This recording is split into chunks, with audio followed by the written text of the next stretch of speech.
All right, well, welcome back. Decided to add a little music just for the start of the video. Because I don't know if I told you guys, but when I was in grad school at Stanford, I had a radio show on the Stanford radio station, KZSU. I was a DJ. I was Dr. W with Dr. W's Jazz Prescription. Anyway, I can talk more about that later.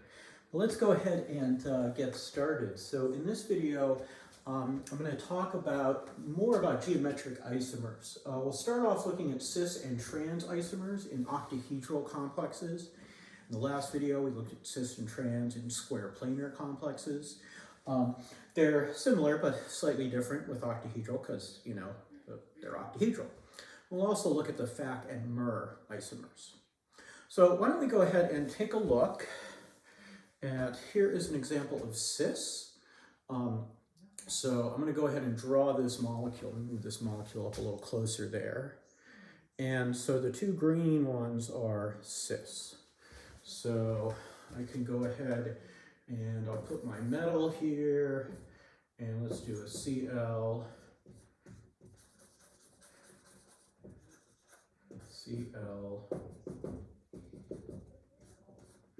like these white ones, ammonias.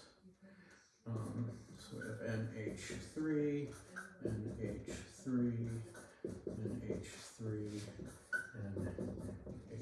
NH3. And again, these chlorines here, maybe I'll write in blue, these chlorines are cis.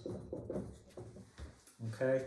Bond angle between them, you can see here, is 90 degrees. So we've got 90-degree bond angle. So they are close to each other.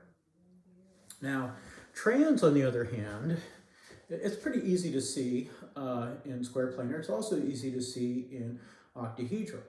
They're basically on opposite sides. The trans ligands are on opposite sides of the middle plane. So if I've got two, we could call them axial, or up along the axis here, up and down. If I have two ligands there, they're on opposite sides of this plane that goes in the middle, in the equator, if you will. So let me go ahead and draw this one. So here's our metal, Cl, Cl, NH3, NH3, NH3, NH3. And again, this is the trans, so these guys here, I'll put some arrows to indicate the trans. And my bond angle there is 180 degrees. Now, if we're going to name these compounds, we would actually call this one cis and this one trans. But I'll make a more complex, make a more complex structure where there are both cis and trans ligands. But let's just look at these for now. We would call this, let's see, we've got 1, 2, 3, 4. So it's tetraamine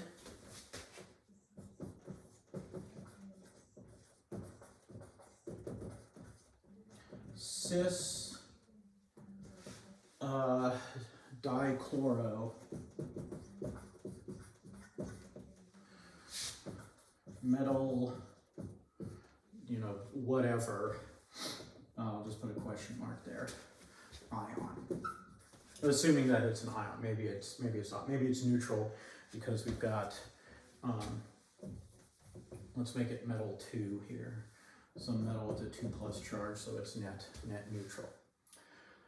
This one here would also be tetraamine dichloro, but it'll be tetraamine trans dichloro. So tetraamine trans dichloro metal 2. Again, we're just pretending that we've got a 2+ charge on the metal, 2+, whatever. Okay, so we have to put the cis in front of whatever the groups are that are actually cis to each other. And the trans is in front of whatever the trans ligands are as well. All right, so that's cis and trans if we just have two ligands of one type and the other four are all of the same type. Okay, now we could have some other cases. We could have three ligands of each type, and that's going to be FAC and MER, and we'll get to that in just a minute. But I will pause in case you need to pause the video and copy this down. Okay, and now we're back. I will erase. And we will look at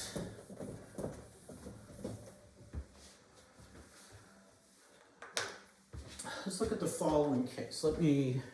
Let's do this. Let me take off a couple of these white guys here and put on, we'll do the blue ones here, why not?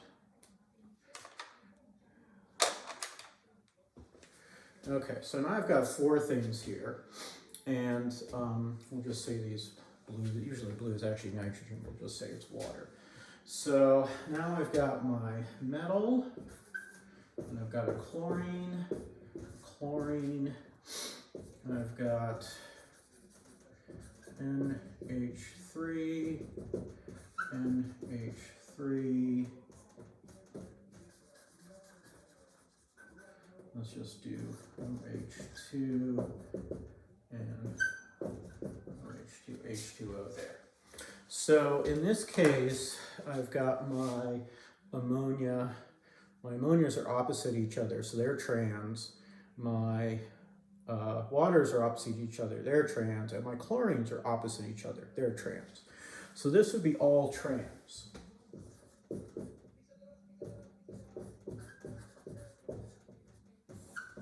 Okay, so each of these pairs is trans. So my two chlorines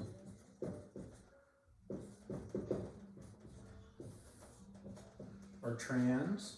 We have trans waters. And I won't draw it in, but we also have trans ammonias. Now, it's not always the case that if we have three different things, three different pairs, that we would get all trans. I could, for example, swap, let's keep my chlorines trans, I'll just swap the ammonias and the waters here. Not swap all of them, but swap one of them. So let's do this now. We'll draw this guy there. And so I'll have my metal, chlorines there, chlorines there. Now I've got, I think I put the ammonias in front, right? The white ones are going to be our ammonias today. Okay. NH3, NH3, OH2, OH2. So now this is not all trans. The only one that's trans are the chlorines. Our ammonias are cis, and our waters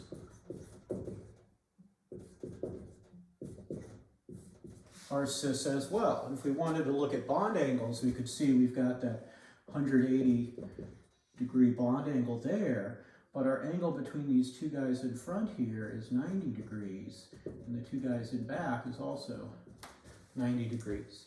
And again, sometimes it's easier to see this with the model. So you can clearly see that the greens are opposite each other, that's trans, but the other two pairs are in cis pairs. So we can look there, 90-degree bond angle.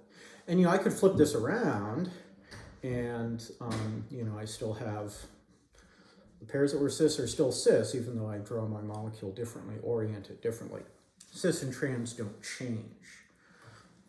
All right, so we can call compounds cis or trans, but when we have different cases, like we would probably call this all trans, or we would specifically name, we'd say trans diamine, transdichloro, transdiaqua, actually transdiamine, transdiaqua, transdichloro, I'm naming things alphabetically. And here this would be cis-diaqua, or cis-diamine, cis-diaqua, transdichloro. Now I could just say, oh, the chlorines are trans to each other. That's another legitimate use of cis and trans as just being descriptive to describe two ligands. So you can use the term cis or trans to describe the whole molecule, unless you can't, like these. Like this happens to be all trans, but this has both. So you would say, in this case, the chlorines are trans to each other, ammonias are cis, waters are cis. All right, so I'll pause again, and so you can pause. Okay, now we're back. And I'll go ahead and erase. And the last thing I want to do in this video is talk about FAC and myrrh.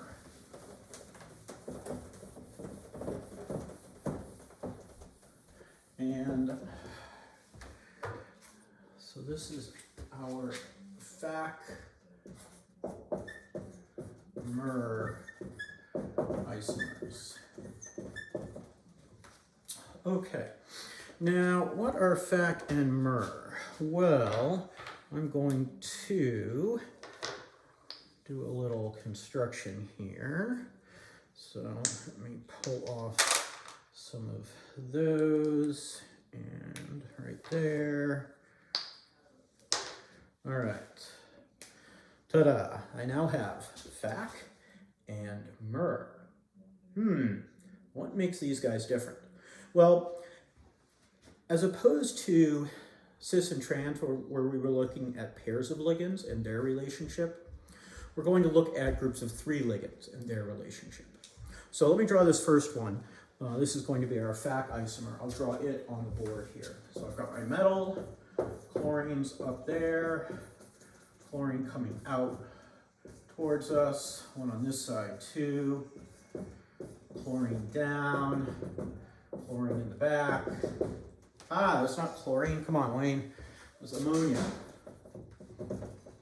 See, just like old times in lecture, I go a little fast and get myself messed up.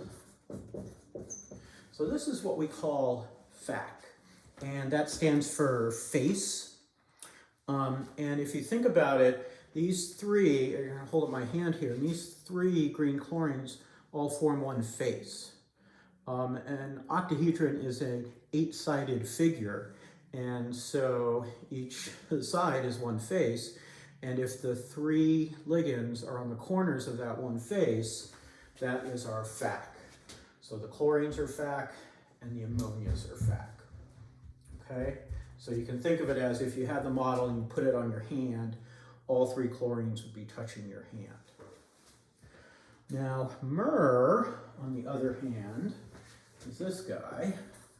So let's put a chlorine there, and chlorine there,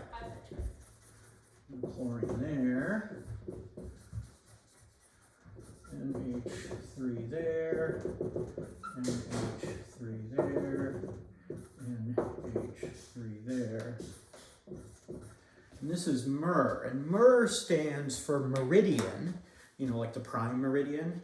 And if you look at it, well, gee, the 3 chlorines here, that's what we've got there. Those 3 chlorines are along a meridian, if we're kind of going to make this like a little globe and slice it. And then these 3 other ones are kind of along the equator. So, you know, I can kind of hold it like that.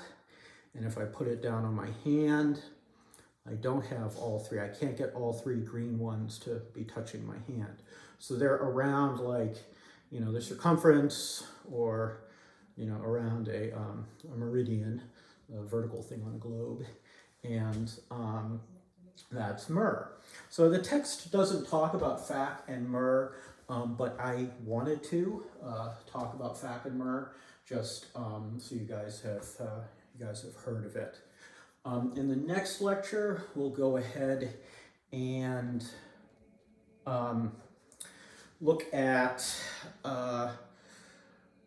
optical isomers, enantiomers. We'll look at optical isomers, enantiomers, and that will then wrap up isomers.